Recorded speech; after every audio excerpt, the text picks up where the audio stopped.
हम लोग को जो पहला टॉपिक पढ़ना है चैप्टर का वो है रियल नंबर। ठीक है, तो सबसे पहले बात करें हम नंबर्स के बारे में। तो नंबर्स में दो टाइप्स होगा, पहला है रियल, दूसरा है इमेजिनरी। रियल नंबर को हम पहले भी पढ़ चुके हैं। ठीक है, तो यहाँ पर पहले हम बेसिक्स इसका डिफिनीशंस बताएंगे। तो सबसे पहले डिफाइन करते हैं रियल नंबर को, तो किस तरह से करते हैं, those numbers whose square give a positive value are called real number. मतलब किसी नंबर को हम स्क्वायर करें और रिजल्ट मेरा किस में है, पॉजिटिव है, तो इसको हम क्या बोलेंगे, रियल नंबर। और वहीं अगर हम बात करें इमेजिनरी नंबर का, तो इसका स्क्वायर क्या आएगा, those numbers whose square is a negative gives negative value, जिसका स्क्वायर नेगेटिव वैल्यू देगा उसे हम इमेजिनरी नंबर कहेंगे। इमेजिनरी नंबर फिलहाल हम लोग को उतना नहीं पढ़ना है, जानते हैं सर। इसको हम डिफाइन करते हैं आई स्क्वायर इज इक्वल टू -1, और यहाँ से आता है रिजल्ट आई इक्वल टू √-1। इसको हम आयोटा करते हैं। इसको 11th क्लास में स्टडी करना है, फिलहाल अभी नहीं। फिलहाल हमको रियल नंबर पर फोकस करना है। तो रियल नंबर का बेसिक डेफिनेशन क्या होगा, तो वैसा नंबर जिसका स्क्वायर क्या हो, पॉजिटिव वैल्यू हो। अब मान लिए हम कि ले लेते हैं -2, तो -2 का अगर हम स्क्वायर करें तो हम क्या देखते हैं, -2 × -2 दैट इज 4। मतलब इस माइनस का स्क्वायर क्या रहा है, प्लस। ये अगर हम फ्रैक्शन ले लें -1/2 का स्क्वायर, तो भी वो क्या देगा, 1/4 देगा। मतलब कोई भी नंबर ले हम और उसका स्क्वायर करते हैं तो रिजल्ट मेरा क्या आ रहा है, एक पॉजिटिव वैल्यू आ रहा है। तो जब कभी किसी नंबर का अगर हम स्क्वायर करें और हमको पॉजिटिव वैल्यू ऑब्टेन हो, तो ऐसे नंबर को हम क्या कहेंगे, रियल नंबर कहेंगे। अब इसमें इसको रिप्रेजेंट करने का बात हो, तो रियल नंबर को हम रिप्रेजेंट किससे करते हैं, कैपिटल आर से। अगर आर प्लस इस तरह से लिखें तो पॉजिटिव रियल नंबर्स, और अगर आर माइनस लिखें तो निगेटिव रियल नंबर्स। ये दो टाइप हो गया इसका, पॉजिटिव और निगेटिव को किस तरह हम रिप्रेजेंट करेंगे। यहाँ पर हम लोग पहला डिफाइन पढ़े, रियल नंबर क्या है, तो उसका स्क्वायर क्या देता है, एक पॉजिटिव वैल्यू देता है। ये पहला बेसिक डिफिनेशन था। दूसरे में बताया हम कि किस तरह डिनोट करते हैं, कैपिटल आर से दिखाया जाता है। तीसरा डिफाइन है, इसको हम लोग कहते हैं those number that can be represented on a number line. मतलब वैसे नंबर जिनको हम नंबर लाइन पर दिखा सकते हैं, वो भी क्या कहलाते हैं, रियल नंबर्स ही कहलाते हैं। जैसे कि हम लोग 9th में पढ़ चुके हैं कि किस तरह से हम लोग √2, √3, 4.7 रिकरिंग, किस तरह से इसको हम रिप्रेजेंट करते थे। तो सारे नंबर को हम क्या कर सकते थे, नंबर लाइन पर रिप्रेजेंट कर सकते थे। तो वैसे नंबर जिसको हम नंबर लाइन पर रिप्रेजेंट कर सकते हैं, वो सारे नंबर क्या कहलाएंगे, रियल नंबर कहलाएंगे। और अगर डिफिनेशन हम निकाले यहाँ से तो क्या निकल सकता है, the set of all kinds all types of numbers is also called real number. मतलब सारे नंबर का जो कलेक्शन होगा, सेट तैयार होगा, वो भी क्या कहलाएगा, रियल नंबर है। मतलब अगर हम बात करें तो ये अगर हम रियल नंबर का एक फॉर्मेट तैयार करें, तो इसके अंदर में सारे टर्म्स आ जाएंगे, इंटीजर्स, रेशनल, इरेशनल, etc। मतलब सारे एग्जिस्टिंग नंबर्स, जितने सारे एग्जिस्टिंग नंबर्स हैं, उन सारे का कलेक्शन क्या कहला जाएगा, एक रियल नंबर कहला जाएगा। यानी रियल नंबर क्या है, तो क्या है, एक तरह का सेट है, किसका, तो सारे तरह का नंबर का, जितने सारे एग्जिस्टिंग नंबर है, मतलब जो हमको मिल सकते हैं, उन सारे का कलेक्शन क्या होगा, तो एक रियल नंबर कहलाएगा। अगला टॉपिक है वो है लेमा। लेमा का डिफाइन हमने लिखा है, a proven statement which is used to prove another statement is called lemma. मतलब एक प्रूवन स्टेटमेंट जो पहले से प्रूव्ड है, उसका हम यूज किसमें कर रहे हैं, तो दूसरे स्टेटमेंट को प्रूव करने के लिए, तो वो क्या कहलाएगा, लेमा कहलाएगा। जैसा कि हम लोगों ने ज्योमेट्री में पढ़ा था, एक टर्म आया था कोरोलरी। कोरोलरी में क्या करते थे हम, तो एक थ्योरम यूज करते थे और उसके फिर दूसरा थ्योरम को अप्लाई करते थे प्रूव करने के लिए। सिमिलरली यहाँ पर भी टर्म आएगा क्या, लेमा आएगा, जो क्या है, प्रूव्ड स्टेटमेंट है। इसका इस्तेमाल हम किस में करेंगे, दूसरे स्टेटमेंट को प्रूव करने के लिए। जैसे हम एग्जाम्पल के तौर पर बात करें अगर, तो इवन नंबर को हम किससे रिप्रेजेंट करते हैं? 2n से लिखा जाता है, जहां पर कि n क्या है, where n is any natural number। यहां पर एक क्वेश्चन हमने लिखा है, so that 12m is an even number। मतलब क्या है? तो 12m को शो करना है जो कैसा नंबर है, इवन नंबर है। तो हम आते हैं सॉल्यूशन की तरफ। तो यहाँ पर हमने बताया है कि इवन नंबर को हम किसे रिप्रेजेंट करते हैं? 2n से, जहाँ पर n क्या है, एक नेचुरल नंबर है। तो यहाँ भी हम लिखें 12m, इसको हम इस फॉर्मेट में लिख सकते हैं, 2 × 6, 2 × 6 = 12।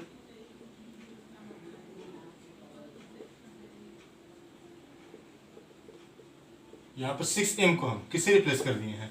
n से, मतलब 2 × n दैट इज 2n। तो किसके फॉर्मेट में आ गया? एक इवन नंबर के फॉर्मेट में। इसका मतलब क्या है कि 12m is an even number. इस तरह से हम एक और क्वेश्चन का बात करें अगर, तो इवन नंबर को हम 2n से दिखाते हैं, ऑड नंबर के लिए हम रिप्रेजेंट करते हैं 2n + 1 या 2n - 1। ठीक है। तो यहाँ पर क्वेश्चन को हमको दे दिया कि so that sum of 2 odd number is even. मतलब सो क्या करना है कि किसी 2 ऑड नंबर का सम इवन होगा। तो वैसे अगर हम बोले तो प्रैक्टिकली तो होता तो है, लेकिन मैथमेटिकली थ्योरेटिकली कैसे प्रूफ होगा, इस पर हमको डिस्कस करना होगा। तो यहाँ पर हम देख रहे हैं कि फॉर्मेट क्या है ऑड नंबर का, 2n + 1 और 2n - 1, और वही रहेगा n is any natural number. तो यहाँ हम देखें अगर, तो मान लिया हम लोग कि let x and y be 2 odd numbers. ठीक है। यहाँ पर x को हम क्या कर मान लेते हैं, तो 2n + 1, और y को क्या मान लेते हैं, तो n के जगह कुछ दूसरा मान लेते हैं, p m a b c कुछ भी मान सकते हैं। तो हम मान लेते हैं 2p + 1। 2 नंबर्स मिल गया मेरे पास। पहला ऑड नंबर है 2n + 1 और दूसरा है 2p + 1। अब देखिए अगर हम लोग दोनों का सम बात कर रहा है, मतलब x + y, ये किसके इक्वल आएगा? तो x का वैल्यू 2n + 1, y का वैल्यू 2p + 1, दोनों को उतार दिए हैं। 2n ही रहेगा, 2p ही रहेगा। 1 + 1 क्या देगा वैल्यू? 2। इन सारे में कॉमन क्या है? तो नजर आ रहा है कॉमन 2, n + p + 1। अब इस ये जो वैल्यू आ रहा है n + p + 1 को, ये कांस्टेंट आएगा जिसको हम क्या मान लिए हैं, k। तो इसका वैल्यू किसके बराबर? 2k। और जानते हैं 2n 2p 2x 2k, तो कोई भी 2 से रिलेटेड टर्म रहेगा तो क्या व्यवस्था है? इवन व्यवस्था है। इसका मतलब जो सम होगा किसी भी 2 ऑड नंबर का, वो क्या होगा? इवन होगा। यानी यहाँ पर हम क्या देख रहे हैं, एक लेमा का यूज करके हम किसी दूसरे स्टेटमेंट को प्रूव कर सकते हैं, और यही होगा मेरा क्या, लेमा कहलाता है। इसका हम यूज आगे फर्दर क्वेश्चंस में करेंगे। अगला टॉपिक है मेरा यूक्लिड्स डिवीजन लेमा। इसका स्टेटमेंट क्या कहता है, for any 2 given positive integers. ध्यान देना होगा वर्ड्स पर, ये किसके लिए एप्लीकेबल है? पॉजिटिव इंटीजर्स के लिए। यहाँ पर हमने 2 पॉजिटिव इंटीजर्स लिया है, a एंड b। क्या कहता है, there exist a unique whole number q and r such that a = bq + r, where. ये कंडीशन आपको हमेशा ध्यान रखना होगा। यहाँ पर देख रहे हैं कि जो r का वैल्यू होगा वो क्या होगा, 0 या उससे बड़ा, और b से छोटा। इस कंडीशन को ध्यान रखना होगा। यहाँ पर देखें तो एक नाम लग रहा है कि नया टॉपिक पढ़ रहे हैं हम लोग, यूक्लिड्स डिवीजन लेमा एक नया टॉपिक है। एक्चुअली में ये कोई नया टॉपिक है नहीं, जैसा हम लोग बचपन में पढ़े हैं, dividend = divisor × quotient plus remainder. यही सेम चीज है, बस लेकिन थोड़ा स्टाइलिश फॉर्म में है, और क्या। तो यहाँ पर देखिए हम जो डिविडेंड = क्या है, डिवाइजर × कोशेंट प्लस रिमाइंडर। यहाँ भी सेम वही बात कर रहा है। यहाँ पर हम 2 नंबर्स लिए हैं, a और b, जहां पर कि a को किससे डिवाइड किया गया है, b से। तो यहाँ हम a लिए हैं, डिवाइड किससे कर रहे हैं, b से। कितने बार में, तो मान लिए q बार में, b × q bq। ठीक। अब यहाँ पर बात आता है रिमाइंडर का। तो रिमाइंडर क्या होगा, क्या कुछ हो सकता है या नहीं भी हो सकता है। मतलब ये तो जीरो भी हो सकता है, अगर कम्प्लीटली डिविजिबल हुआ तो जीरो रिमाइंडर, अगर कम्प्लीटली डिविजिबल नहीं हुआ तो कुछ ना कुछ रिमाइंडर हमको मिलेगा। तो यहाँ फिलहाल हम रिमाइंडर क्या मान लिए, आर। तो अगर इसको हम इस पर सेट करें तो क्या मिलेगा, डिविडेंड मेरा है ए, ये तो ए ही रह गया, डिवाइजर कौन है तो बी है, क्वोशिएंट मेरा आया है क्यू और रिमाइंडर मेरा रह गया आर। तो A is equals to B Q plus R. तो ये हमको फॉर्मेट पता चल गया। तो यानी कि यूक्लिड डिवीजन लेमा क्या कहता है, तो कुछ नहीं, dividend equal to divisor into quotient plus remainder, और स्टैंडर्ड फॉर्म में बात करें तो A is equal to B Q plus R. यहाँ तक तो क्लियर है। लेकिन अभी एक प्रॉब्लम क्या है, तो इस कंसेप्ट का, ये क्या कह रहा है कि आर इज ग्रेटर देन और इक्वल टू जीरो और लेस देन बी।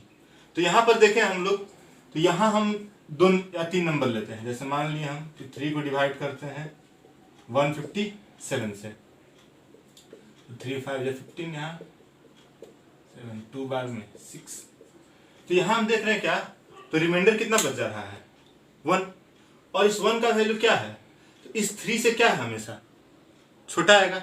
अगर हम बात करें कभी जो रिमाइंडर बचता है वो हमेशा डिवाइजर से क्या रहेगा, छोटा रहेगा। मतलब R is always less than divisor, ठीक है। ये हमेशा ध्यान रखना है, रिमाइंडर जो होगा वो हमेशा डिवाइजर से छोटा होगा। ये तो हो गया ये पहला केस, मतलब यहाँ तक का केस क्लियर हो गया। अब इस पे हमको गौर करना है, जीरो या उससे बड़ा। तो अगर मान लो कोई कंप्लीटली डिविजिबल कर देता है, जैसे 4 से हम 156 को डिवाइड करें, 4 3 12 36, 9 बार में 36। तो यहाँ देखें रिमाइंडर कितना हमको मिल रहा है, जीरो मिल रहा है। तो यानी यहाँ पर ये इस वाले को फॉलो किया, क्या हो रहा है, यानी कि आर का वैल्यू जीरो मिल रहा है। तो हम देखें सारे बात कंफ्यूजन एक ही निकल रहा है कि जो रिमाइंडर है वो क्या हो सकता है, या तो जीरो हो सकता है या उससे बड़ा होगा, निगेटिव कभी नहीं होगा, जीरो या उससे बड़ा होगा, लेकिन हमेशा डिवाइजर से छोटा ही रहेगा। तो यही मेरा बेसिक कंसेप्ट है किसका, यूक्लिड डिवीजन लेमा का। इसमें क्या कहता है, किसी ए को हम डिवाइड करते हैं बी से, क्वोशिएंट आएगा मेरा क्यू, रिमाइंडर बचेगा आर, और फॉर्मेट क्या कहलाएगा, तो A is equal to B Q plus R, और जहां पर आर का वैल्यू क्या रहेगा, जीरो या उससे बड़ा और बी से छोटा, मतलब डिवाइजर से छोटा। अगला टॉपिक जो है वो है एल्गोरिदम। एल्गोरिदम क्या है, तो इसमें क्या कहते हैं हम लोग, तो जो भी steps, the steps involved while solving a problem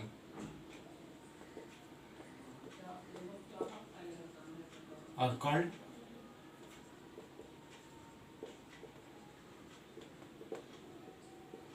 algorithm. मतलब किसी भी क्वेश्चन को, किसी प्रॉब्लम को हम सॉल्व करते हैं तो कुछ स्टेप्स रिक्वायर्ड होता है, और उसी स्टेप्स को हम क्या नाम देते हैं, एल्गोरिदम नाम देते हैं, ठीक है। इसको भी हम क्वेश्चन सॉल्व किए, लीनियर इक्वेशन हो गया, कोऑर्डिनेट हो गया, ज्योमेट्री हो गया, तो कोई ना कोई स्टेप्स का जरूरत पड़ता है, और उसी स्टेप्स को हम क्या नाम दिए हैं, एल्गोरिदम। यहाँ पर जो हमको डिस्कस करना है वो है यूक्लिड डिवीजन एल्गोरिदम। तो यहाँ लिखा है, it is used to finding the HCF of 2 positive integers a and b where a is greater than b या b is greater than a, उसमें कोई दिक्कत नहीं। तो यहाँ पर देख रहे हैं इसका यूज किस में करेंगे हम लोग, तो एचसीएफ फाइंड करने में। किसके लिए, तो 2 नंबर्स के बीच, ठीक है। तो यहाँ पर एचसीएफ तो अंडरस्टूड है, एचसीएफ का मतलब होगा हाईएस्ट कॉमन फैक्टर, और फिलहाल इसमें फ्रैक्शन इस सब का हम नहीं जिक्र करेंगे। फिलहाल अभी सिंपल इंटीजर्स, पॉजिटिव इंटीजर का जिक्र करना है। तो यहाँ पर हमको सीखना है कि यूक्लिड डिवीजन एल्गोरिदम के हेल्प से हम कैसे सॉल्व करेंगे, मतलब कैसे फाइंड करेंगे एचसीएफ 2 नंबर का, उसी को भी डिस्कस करना है। Find the HCF of 16 and 92 by using Euclid division algorithm. मतलब यूक्लिड डिवीजन एल्गोरिदम के हेल्प से हम कैसे एचसीएफ फाइंड करेंगे, इसको पढ़ना है। तो अभी हम बताए हैं यूक्लिड डिवीजन लेमा में a is equal to B Q plus are, मतलब dividend equal to divisor into quotient plus remainder, उसी का जिक्र करना है। तो देखिए हम 16 और 92 में सबसे बड़ा कौन है, तो 92 बड़ा है।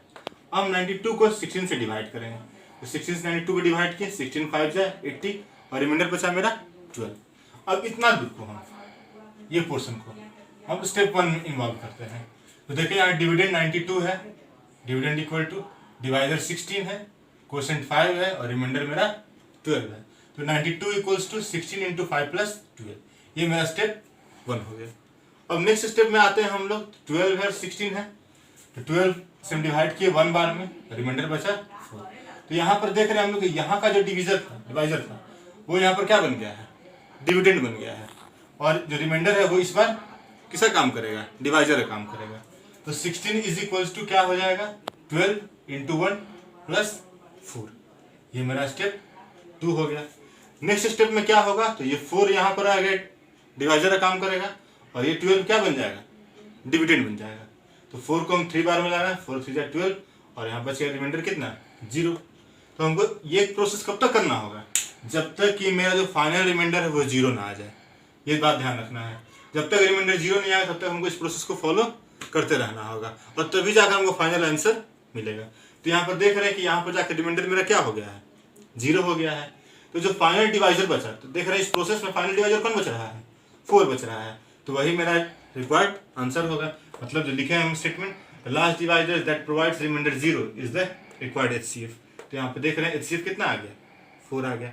इस प्रकार हम क्वेश्चन को सॉल्व करेंगे, किस मेथड से, यूक्लिड डिवीजन एल्गोरिथम के मेथड से, और 2 या 3 नंबर का। फिलहाल हमें 2 नंबर को पढ़ना है, 3 नंबर का आगे डिस्कस करेंगे किस तरह सॉल्व करना है।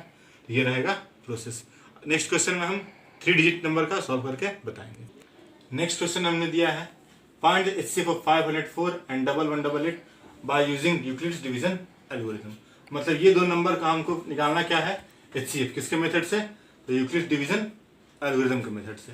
तो यहाँ पर हम वही चीज लिखे हैं, a equal to B Q plus are, मतलब dividend equal to divisor into quotient plus reminder. देख रहे हैं इन दोनों में ग्रेटर कौन है, 1188, और स्मॉलर है 504। तो डिवाइड किया हमने, तो 504 से 2 बार में बचा रिमाइंडर कितना, 180। यहाँ तक के हम पहला स्टेप मान लिए हैं। तो स्टेप 1 में क्या हो गया, dividend equal to divisor into quotient plus remainder. ये फर्स्ट स्टेप। कंसेक्यूटिवली फिर हम सेकेंड स्टेप पर आएंगे। तो यहाँ पर ये होगा डिविडेंड, डिवाइजर, क्वोशिएंट और रिमाइंडर। दूसरा स्टेप यही इन्वॉल्व किए। तीसरे स्टेप में फिर हम लोग वही फर्दर प्रोसेस आगे कंटिन्यू करेंगे। तो यहाँ पर डिविडेंड हो गया 180, डिवाइजर 144, और रिमाइंडर मेरा 36। फिर नेक्स्ट स्टेप में ये वाला यूज करेंगे। तो 144 is equal to 36 into 4 plus 0। मतलब जो लास्ट डिवाइजर होगा, लास्ट डिवाइजर कौन हो गया, यहाँ 36 हो गया है, जो कितना रिमाइंडर प्रोवाइड कर रहा है, 0। मतलब जो 36 होगा वो मेरा क्या होगा, एचसीएफ हो जाएगा। तो इस तरह से हम किन्हीं 2 नंबर के बीच का एचसीएफ फाइंड कर सकते हैं और उसको फिर सॉल्व कर सकते हैं।